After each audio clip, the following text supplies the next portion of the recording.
Salut les amis, alors aujourd'hui on va parler de l'Institut, non pas des jeunes aveugles, mais de Stephen King. Alors, je suis très contente d'avoir lu ce bouquin que j'ai lu parce que justement j'avais pas aimé le livre de la fois d'avant et je m'étais dit j'ai besoin de lire un truc bien pour me relancer dans la lecture et j'ai ouvert Stephen King parce que je lui fais confiance pour écrire des trucs bien. J'avais été un peu déçue et pas très convaincue ni par Sleeping Beauty ni par l'Outsider. Donc voilà, mais le résumé de celui-là m'avait l'air cool, donc je me disais, à mon avis, ça devrait être sympa.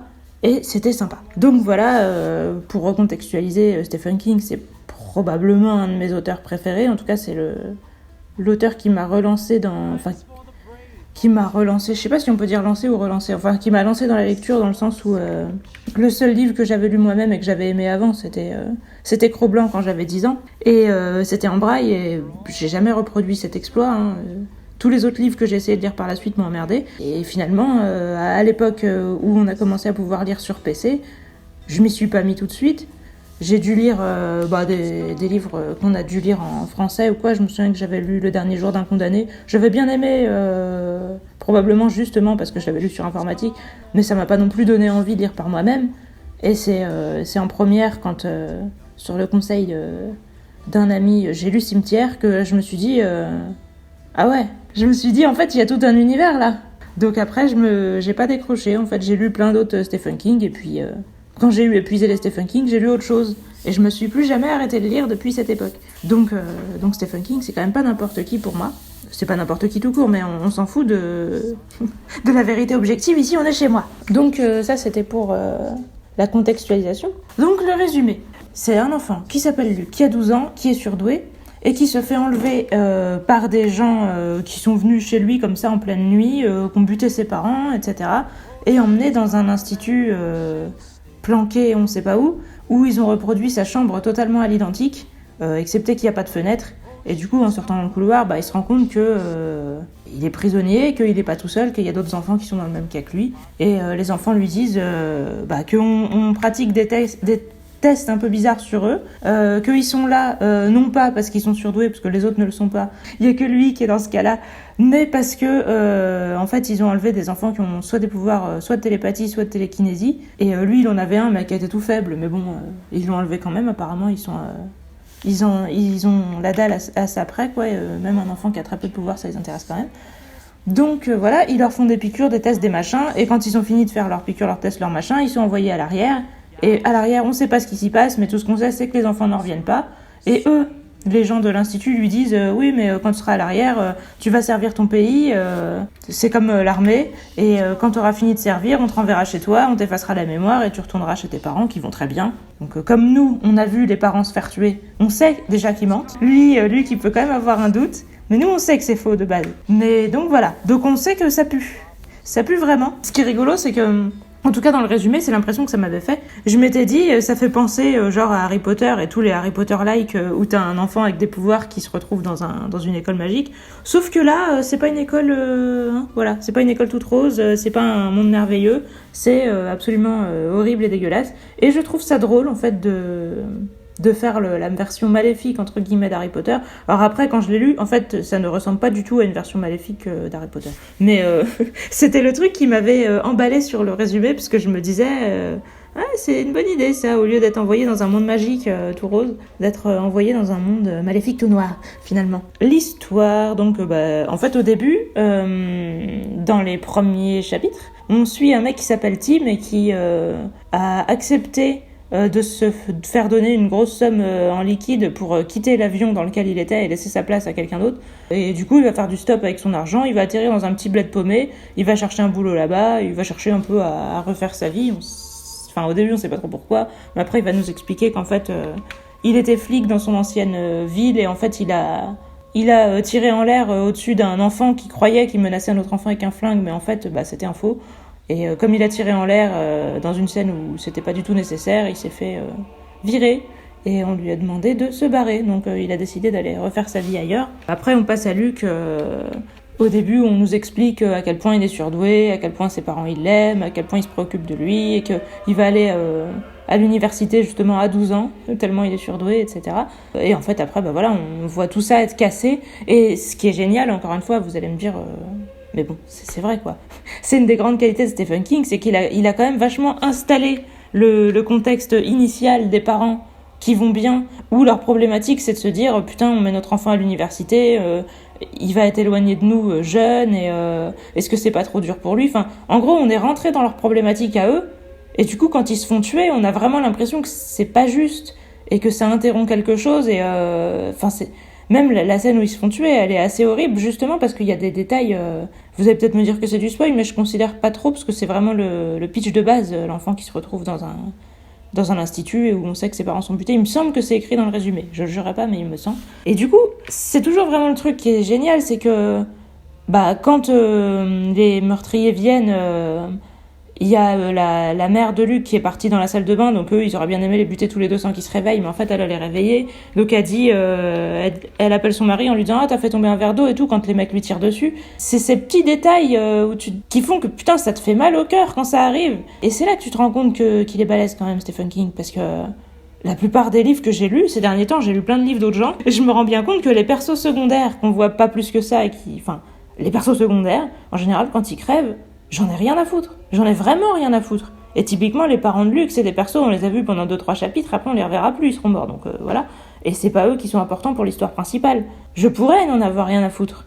Mais c'est pas du tout le cas. Réellement, ça m'a vraiment fait mal au cœur de les voir se faire tuer. J'avais une espèce d'incrédulité où je me disais, non, c'est pas vrai, non, c'est pas possible. Et du coup, en plus, après, Luc... quand il se fait réveiller par les mecs qui l'enlèvent, il dit maman. Encore une fois, c'est un détail, mais ça peut même paraître cliché. Mais putain, ça m'a fait mal au cœur quand même, quoi. On se dit, ouais, il a 12 ans. 12 ans, c'est l'âge où tu commences à faire le fier, à être un ado et tout, mais justement, quand on te prend au dépourvu au milieu de la nuit... Et puis en plus, lui-même, il dit qu'il a dit maman parce qu'il a vu que c'était une femme. Il s'est dit que c'était une femme qu'il connaissait pas, mais comme il était mal réveillé, c'est le seul mot qui lui est venu. Et ça paraît super réaliste, en fait. Enfin, en tout cas, émotionnellement, moi, je suis tout à fait d'accord avec ça. Je me dis que ça peut arriver à n'importe qui. Et à la fois, c'est touchant, et à la fois, on se dit, ouais... Putain, mais du coup, rien que cette scène, elle m'a mis mal à l'aise, elle m'a fait mal et tout. Et je me suis dit, voilà Stephen King, comment il est, quoi.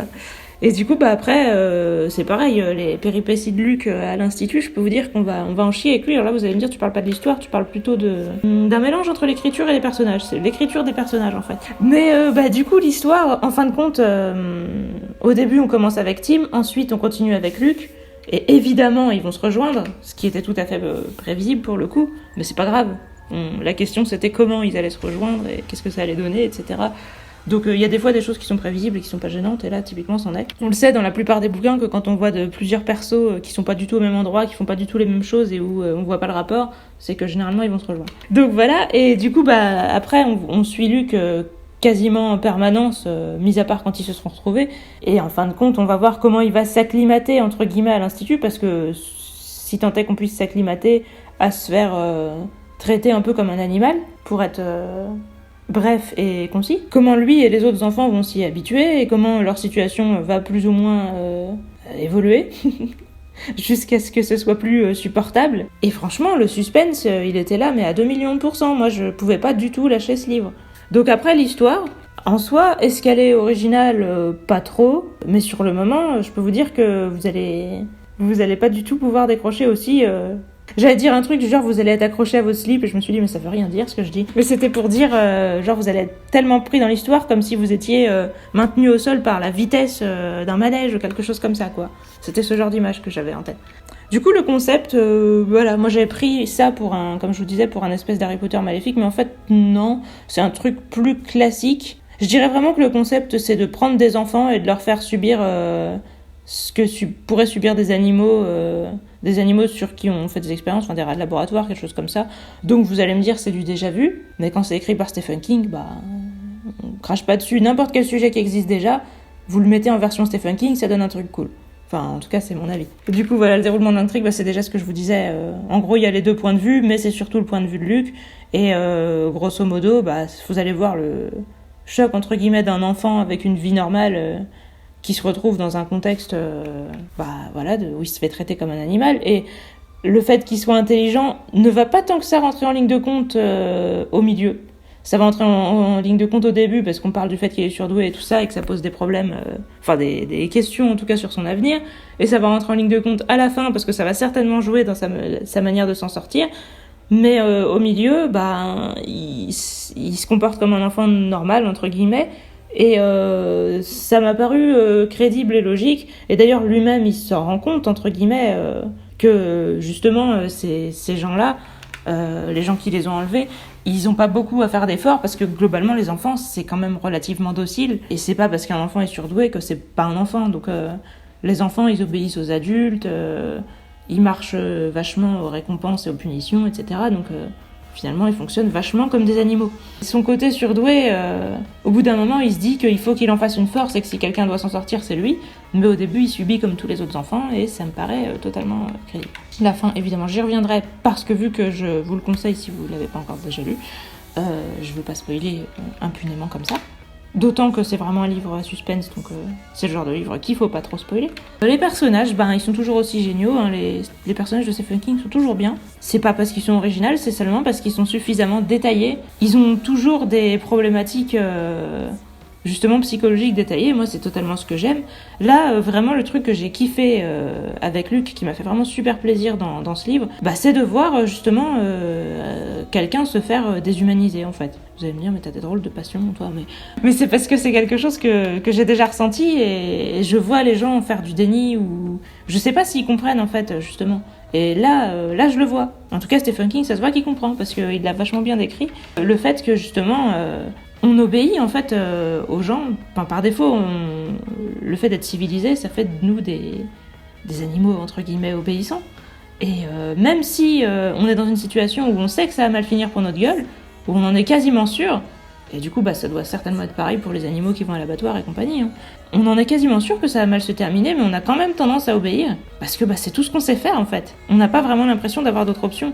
Et l'espèce de désespoir quand tu comprends, quand ça te met la rage en fait de dire mais je suis en train d'obéir à des gens qui vont me tuer, et je trouve ça génial d'avoir bien décrit ça. Alors vous allez me dire c'est une émotion précise, c'est pas le personnage de Luc dans sa globalité, puisque le personnage de Luc dans sa globalité, c'est un mec grosso modo, c'est un enfant parfait, entre guillemets. Je veux dire, il est intelligent, il est cool, il est sympa avec tout le monde, il a que des qualités, quoi. Donc c'est vraiment le perso qui est fait pour ça. Cela dit, il est pas spécialement énervant, parce que à la fois, il essaye un peu de se révolter, et en même temps, il se calme très vite quand il se rend compte que ça va avoir des conséquences négatives et que en fait ça sert à rien, que ça paraît stupide parce qu'il prend juste cher et il obtient rien en retour, juste de se révolter par fierté, et du coup assez rapidement il se calme mais il continue de réfléchir et il y a des moments où il est un peu dans le déni, où il se sent trop mal pour essayer de tenter quelque chose et tout, et moi ça m'a paru totalement réaliste, à la fois qu'il arrive à se remettre quand même et à quand même tenter des trucs, mais à la fois qu'il puisse pas le faire tout de suite et que certains jours, même s'il avait des idées de ce qu'il aurait pu faire, il se dise non, aujourd'hui je le sens pas, je me sens pas bien, etc. Notamment quand il y a des amis à lui qui disparaissent, vu que voilà, ils ont été emmenés à l'arrière ou des trucs comme ça, il y a des moments où il y a des périodes où il est pas bien et où il peut plus rien faire, quoi. Et ça, c'est vraiment ce genre de détails qui font que même si le personnage est parfait et qu'on peut pas dire qu'il a une personnalité originale, c'est juste que sa personnalité est suffisamment complexe et détaillée pour être super crédible et pour que quand je le lis, j'ai l'impression de le ressentir. Donc moi je me demande pas si c'est crédible, je le ressens, je le vis directement, quoi. Et c'est ça que j'adore avec Stephen King, et donc c'est ça que j'ai adoré avec le personnage de Luc. Mais après les autres personnages, ils sont tous crédibles et intéressants, mais ils ont pas grand chose de spécial. Tim aussi c'est un mec sympa sans plus, jusqu'à quelque chose à se faire pardonner, et voilà. C'est aussi un mec relativement parfait, quoi. Dans les amis de Luc, les enfants de l'institut, il y a un rebelle, il y a un mec un peu défaitiste qui fait des vieilles blagues et qui parle un peu de désespoir et de suicide et tout ça. Il y a la fille super sympa.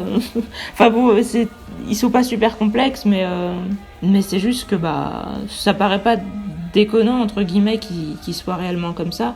Parce que généralement les enfants, en tout cas, c'est ça qui est bien, c'est qu'au premier abord, les gens peuvent avoir des personnalités un peu clichés, mais quand tu creuses, ils ont quand même un fond, ils ont autre chose derrière. Donc ça m'a jamais paru dérangeant. Et puis aussi parce que ça a jamais été trop ça qui était au centre de l'intrigue. Et puis, c'est pas parce qu'un perso paraît sympa ou désespéré ou rebelle ou quoi au premier abord qu'il va pas craquer d'une manière inattendue quand il lui arrive des saloperies ou quoi. Donc, encore une fois, ça les rend pas inintéressants, le fait d'être rapidement caractérisés par des traits un peu basiques. Les méchants, ils cassent pas des briques, mais je les ai quand même bien aimés. parce que justement c'est des gens plutôt quelconques. Et ça peut paraître bizarre, mais en fin de compte, la méchanceté des gens quelconques, c'est quelque chose que c'est pas du tout la première fois qu'on voit non plus chez Stephen King. Il en parle quand même assez souvent de la méchanceté entre guillemets banale de base, des gens qui ont même pas l'air de se rendre compte que c'est des connards. Et là c'est ça. En fait, ils sont tous persuadés enfin tous. Une majorité sont persuadés de bien faire, parce qu'il y a quelques connards authentiques, des gens qui aiment bien faire souffrir les enfants et qui sont brutaux, stupides, etc. Il y en a quelques-uns. Mais la plupart sont un peu plus complexes que ça. Ils ont l'impression de faire ce qu'il faut. Et du coup, ils se disent que s'ils font souffrir des enfants, c'est qu'un dommage collatéral et voilà, il faut en passer par là et c'est pour la bonne cause, donc merde. Et puis, du coup, ils se laissent pas émouvoir parce qu'ils n'ont pas envie de souffrir et donc on peut les comprendre d'une certaine manière, même si on n'est pas d'accord avec eux. Ouais, en fait, et du coup, il y en a qui sont sympas et qui vivent assez mal ce qu'ils sont en train de faire, et il y en a qui décompressent de manière diverse et variée pour le fait qu'ils ont du mal à supporter ce qu'ils sont en train de faire. Et du coup, c'est assez intéressant, toute cette thématique aussi, de se demander comment les gens se débrouillent moralement quand ils sont en train de faire quelque chose d'horrible. Du coup, c'était quand même intéressant aussi, la psychologie des méchants dans ce bouquin. Donc encore une fois, les personnages, cool. L'apparence, il n'y avait rien de particulier.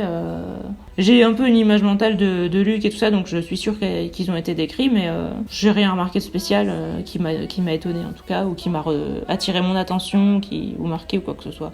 Ils m'ont paru normaux, juste. Donc voilà, leur personnalité, c'est vraiment le point fort de Stephen King en général, et là, c'est totalement bien ressorti. J'en suis tout à fait heureuse, moi qui avait, comme je vous disais, été déçue par les 2 derniers romans. Au moins là, je le retrouve. Du coup, l'évolution, oui. L'évolution, je vous dis, c'est Luc, mais au départ, il est intelligent, mais c'est tout, entre guillemets. Et là, il va prendre super cher émotionnellement. Et du coup, ça va forcément le rendre plus complexe.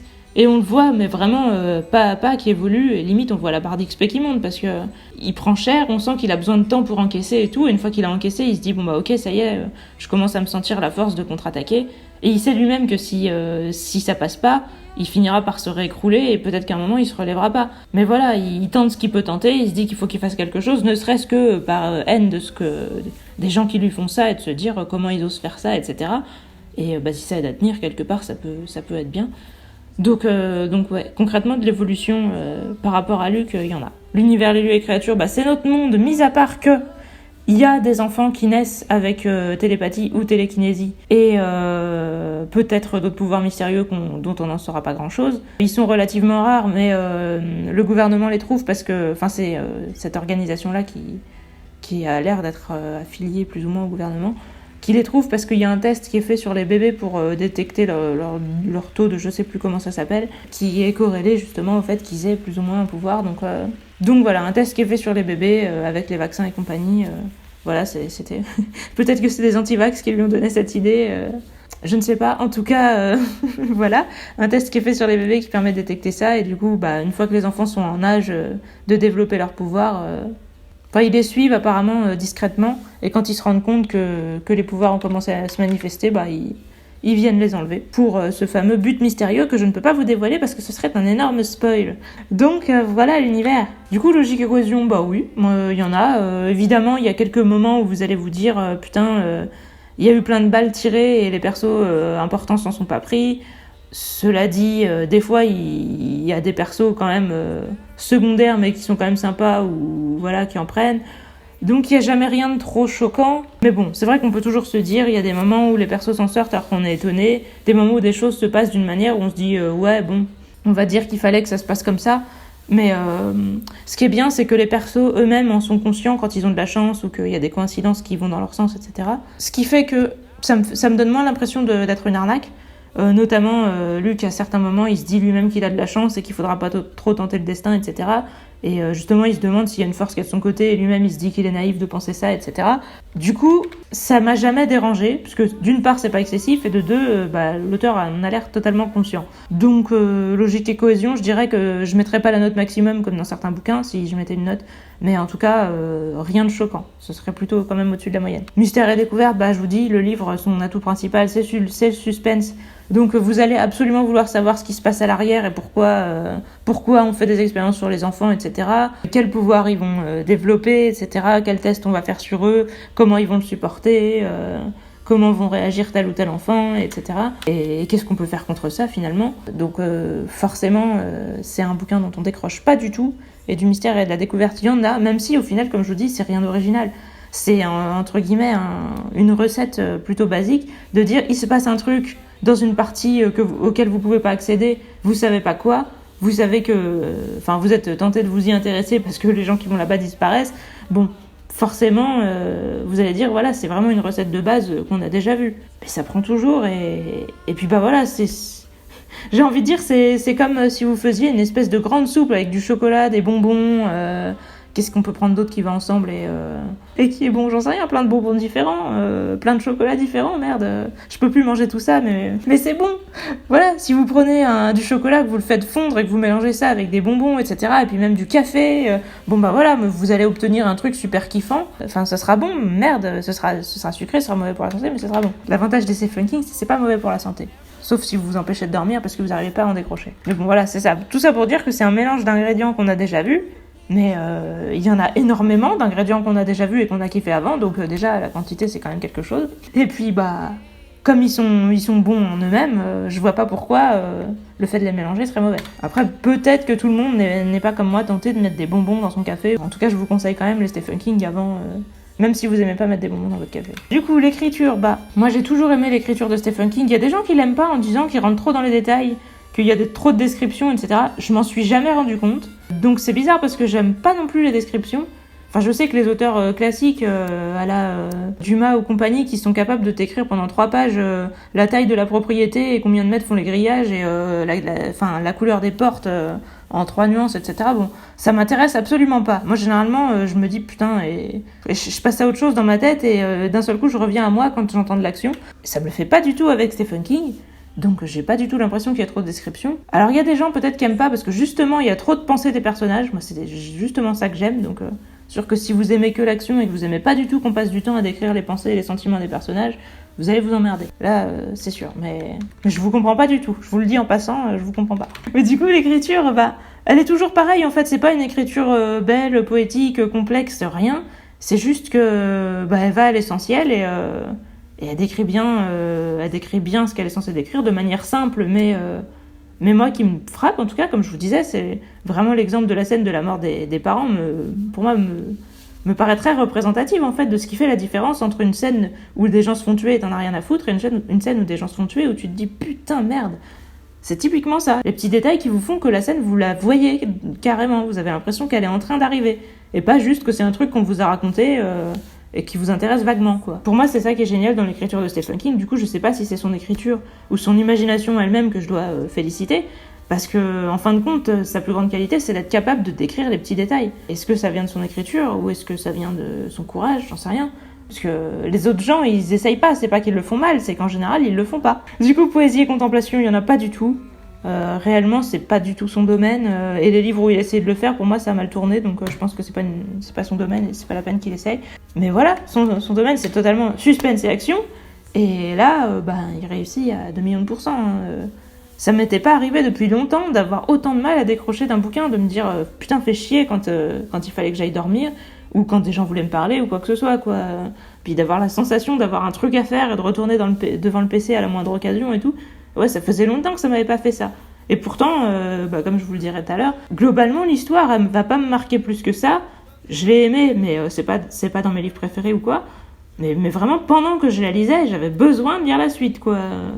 J'étais complètement addict. Donc c'est tout. C'est vraiment ça sa qualité, c'est le suspense. Les dialogues, ils sont toujours bien, les dialogues chez Stephen King. Il arrive toujours à trouver des petites marques de fabrique de chacun de ses persos qui font que vous comprenez qui est en train de parler, parce que justement les persos sont vachement caractérisés, mais encore une fois ils le sont dans l'apparence et dans le fond ils sont quand même complexes, donc c'est jamais gênant. Et du coup il y a vraiment des façons de parler qui sont propres aux persos, voire des tics de langage ou des trucs comme ça. Il n'y a pas tant que ça d'auteurs qui vont autant justement dans les petits détails. Alors après, des gens vont peut-être trouver que ça fait cliché ou que ça fait superficiel ou quoi, mais moi non, je trouve ça réaliste, parce qu'en vrai, il y a des gens dans la vraie vie où quand ils parlent, vous avez l'impression que vous pourriez vraiment pas les confondre avec quelqu'un d'autre, qu'ils ont une manière de parler très particulière ou justement des tics de langage, etc. Et en fait, c'est assez difficile à faire. Enfin, en tout cas, moi, quand j'écris, c'est un des trucs que je galère à faire, de mettre des tics de langage cohérents à mes persos ou des façons de parler qui soient pas trop lourdes et pas trop bizarres, mais en même temps où vous avez justement vraiment l'impression de les entendre et que ça pourrait être quelqu'un que vous auriez pu croiser dans la rue. Franchement, moi j'ai énormément de mal à faire ça et Stephen King il le fait super bien. Donc crédibilité et réalisme, toujours autant. Et originalité au côté marquant, non, il n'y a pas vraiment de persos qui m'ont marqué là dans ce livre-là précisément sur leur manière de parler ou quoi que ce soit. Luc, on n'arrête pas de nous dire qu'il est intelligent et les autres enfants se rappellent des mots compliqués qu'il a employés, etc. Et d'ailleurs, un truc sympa, c'est que comme ils peuvent communiquer par télépathie, il y a des moments quand leurs pensées se mélangent. Quand justement ils ont des pensées en mots compliqués, ils se disent que ça vient de Luc et tout. Et je trouve ça rigolo, même si c'est un peu facile, entre guillemets, de justifier ça comme ça. Non, j'aime bien en fait. J'ai vraiment bien aimé comment c'était fait. Donc c'est pas mal. Enfin, ce côté dialogue... communication télépathique, etc. J'ai bien aimé. Donc ça, on peut dire que c'est une originalité qu'il y a dans ce livre par rapport aux autres. Mais bon, rien de ouf, mais en tout cas, les dialogues sont toujours vachement vivants, etc. Et du coup, en note globale, j'ai mis 7. Alors voilà, c'est pour vous dire, je repensais à l'ombre du vent. Je me dis, clairement, je peux pas lui mettre 8, je peux pas lui mettre la même note que l'ombre du vent, parce que l'ombre du vent, c'était beaucoup mieux écrit, c'était beaucoup plus touchant. Vraiment, c'était beau. La manière dont c'était écrit, les phrases, les émotions, etc. Comme je vous disais, j'étais souvent perturbée quand je lisais et j'étais obligée de faire des pauses pour me dire dis donc, qu'est-ce que je ressens, parce que là, j'ai l'impression d'être en bordel. Et là, ça m'a jamais fait ça. Là, ce que je ressentais, c'était tout le temps l'envie de continuer à lire. Je me disais, putain, je veux continuer. Mais c'était vraiment ma seule émotion. Même quand les persos vivent des trucs horribles, et même si sur le moment, je me dis, putain, merde et tout. Mais après, je reste pas à avoir envie de déprimer ou de plus bouger, comme quand j'ai lu 1984, ou je reste pas justement anéantie psychologiquement, où j'ai envie d'écrire parce que je me sens trop triste, etc., comme dans l'ombre du vent ou quoi. Il n'y a pas d'extrême, ça m'a jamais poussé à une extrême. La seule extrême que j'ai ressentie, c'était vraiment l'envie de continuer. Pour moi, puis en plus la fin, je vais y revenir justement, mais la fin, je l'ai trouvée, j'ai envie de dire sympa sans plus, mais je trouve que même sympa sans plus, c'est peut-être un peu trop. Je l'ai trouvée juste moyenne en fait, la fin. Alors que tout le long, j'étais en mode ça c'est vraiment un bon livre. La fin, j'étais en mode franchement, si on m'avait demandé ce qui se serait passé, j'aurais sûrement dit un truc à peu près similaire. Et c'est pas que j'aurais pas voulu que ça se passe comme ça, ou j'en sais rien. Je pense que c'est aussi la manière dont c'est écrit, justement, auquel j'ai pas trop accroché. Il y a vraiment un côté demi-teinte qui m'a laissé aussi moi-même en demi-teinte, alors que tout le long j'étais dans le suspense. J'ai l'impression que ça a plus cassé le rythme que ça a résolu quelque chose. En tout cas, c'est peut-être subjectif et vous me direz ce que vous en avez pensé, mais du coup, à la fin, non. Surtout la toute fin, parce que la demi-fin, entre guillemets, ça allait encore, mais la toute fin, ça m'a pas trop plu. Du coup, on va arriver dans le spoil et comme ça, je vais pouvoir vous expliquer ce qui m'a dérangé. Et là, je me rends compte que quand les fins me plaisent, du coup, je vais pas avoir grand-chose à dire, sauf si j'ai vraiment adoré. Mais en général, les fins où j'ai aimé, mais sans me rouler par terre, j'aurais sûrement pas grand chose à en dire. Mais bon, là j'ai pas aimé, donc je vais avoir des trucs à dire. Donc c'est l'heure du spoil. C'est l'heure du spoil.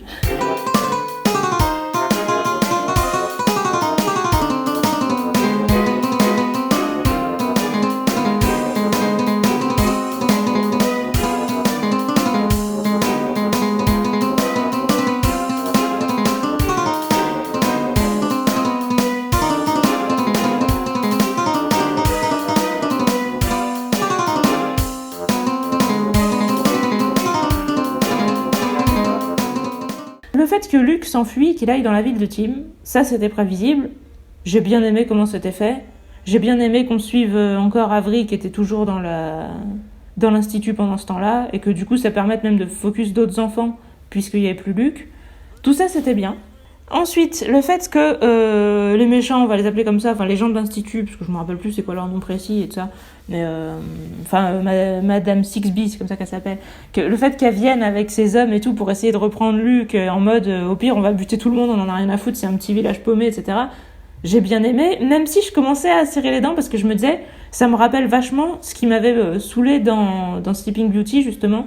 J'ai l'impression que Stephen King ces derniers temps il règle ses bouquins comme ça. Genre, vous avez une histoire complexe avec du fantastique et des espèces d'intrigues, de complots, de machin, et puis soudainement, tout le monde se dit, bon, Ça nous saoule. Et d'ailleurs, c'était aussi la fin de Mister Mercedes, le fin de ronde. Ça m'avait saoulé aussi. Au bout d'un moment, les persos se disent, bon, on en a marre. Maintenant, on va chercher nos carabines et on va tous se tirer dessus. Et puis comme ça, on verra bien qui survit. Et puis merde, hein. Et là, concrètement, c'est ce qu'ils se sont dit, les méchants, entre guillemets. J'ai du mal à piger pourquoi ils sont pas venus essayer d'enlever Luke de manière subtile, puisqu'ils ont prouvé qu'ils étaient déjà capables de le faire. Qu'est-ce qu'ils avaient besoin de venir tous avec des mitraillettes? En fait, réellement, sur le papier, si j'avais pas eu l'expérience de Sleeping Beauty, je vous disais, où je me suis fait chier, justement dans l'espèce de fameux combat où tout le monde s'est tiré dessus, où ça s'est réglé en 2 secondes, tout le monde crevait sans même que j'ai le temps limite de me rappeler qui c'était ou pourquoi ils étaient là. Parce que, faut le dire, les combats à l'arme à feu, c'est pas très intéressant. Enfin, non quoi. Je veux dire, se tirer dessus, c'est genre, soit t'as visé à côté, soit t'as tiré dans la personne et pouf, soit elle est blessée, soit elle est morte. C'est pas joli. Enfin, je veux dire, autant vous faites des duels à l'épée ou des duels avec des pouvoirs, il peut se passer des trucs cool, vous pouvez imaginer la scène, ça peut être joli, vous pouvez vous imaginer ça en AMV avec de la musique en fond et tout. Autant des mecs qui se tirent dessus, bon, j'allais dire, à part dans Noir, où ils arrivent à faire ça de manière jolie, parce qu'ils sautent et enfin voilà, bref. Mais c'est quand même assez rare d'arriver à faire des trucs beaux avec des armes à feu. Typiquement, Stephen King, depuis qu'il essaye de le faire, moi j'aime pas. Je sais pas ce qui lui prend de faire des fins comme ça où tout le monde se tire dessus. D'ailleurs, là, dans celui-là, parce que dans Sleeping Beauty, j'avais subi, j'avais rien compris, et je m'étais dit, de toute façon, c'était pas terrible, donc merde. Mais là, comme j'avais vraiment adoré ce qu'il y avait avant, le fait que les histoires comme ça, avec plein de coups de feu où on comprend rien parce que ça passe trop vite et que tout le monde se fait tirer dessus et qu'on sait plus qui est où et qui est qui et machin, bah du coup j'ai commencé à mettre le PC en pause, à lire ligne par ligne, etc. pour bien comprendre qui tirait sur qui s'était pris une balle, qui était encore là, essayer de me représenter la scène et tout. Même en faisant ça, j'ai pas trouvé ça intéressant. C'est terrible, hein, mais je vous dis, je comprends pas pourquoi il fait ça. Est-ce que c'est vraiment la seule manière dont les choses pouvaient se régler ? C'était pas possible d'imaginer parce que moi je trouvais ça génial que les chefs de l'institut fassent un espèce de duel mental avec Luke, comme l'a été elle toujours, en mode parce que Luke était en mode oui, on va la faire un jeu d'échecs et j'imagine les coups de mon adversaire, il faut toujours imaginer 3 coups à l'avance et tout. Je trouvais ça super stylé ce qu'ils disaient sur le papier. Et du coup de s'imaginer qu'est-ce qu'ils allaient faire et nous qu'est-ce qu'on peut faire en réponse, etc. D'ailleurs, ce qui s'est passé du côté de l'institut, justement, j'ai trouvé ça beaucoup plus stylé. Même si ça a aussi terminé en tout le monde se tire dessus. Mais avant que ça en arrive là, le fait que les enfants s'évadent, que l'autre Stackhouse en réponse, il les a enfermés dans un espèce de couloir et qu'il s'est dit bah je vais les gazer, bah ça j'ai trouvé ça stylé. Mais vraiment la fin où tout le monde se tire dessus, je trouve ça facile, pauvre et puis c'est surtout que c'est pas agréable à lire en fait. Enfin, réellement non, j'aime pas. Est-ce que ce serait possible de l'écrire bien, de faire en sorte que vous dites putain cette fusillade, quand je l'ai lu j'ai vraiment pris mon pied, il y avait un suspense de ouf, c'est peut-être possible. En tout cas réellement je vous dis depuis que Stephen King le fait, ça fait toujours des passages qui me frustrent. Du coup bah ça n'a pas loupé, comme je vous disais la scène où tout le monde s'est tiré dessus je me suis fait chier.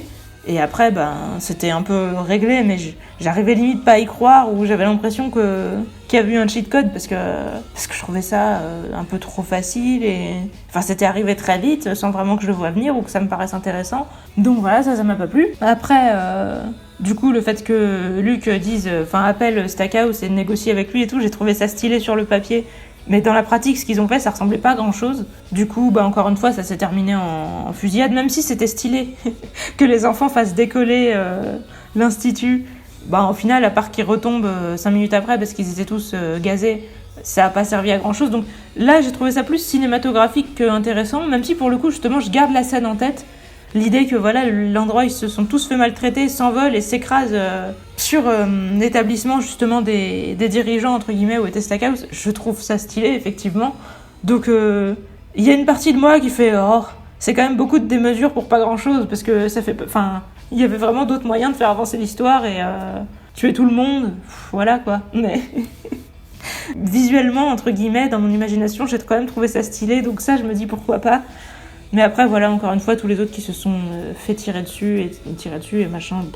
Le seul truc que j'ai bien aimé, c'est le fait justement que Madame Sixby a été forcée à conduire la voiture par Tim et Luke, et que Stackhouse, en la voyant, se soit dit bon, ça me fait un peu chier de la tuer, mais bon, genre il faut ce qu'il faut, et qu'il l'ait buté quand même. Enfin, de voir sa réflexion devant ce truc-là, j'ai bien aimé.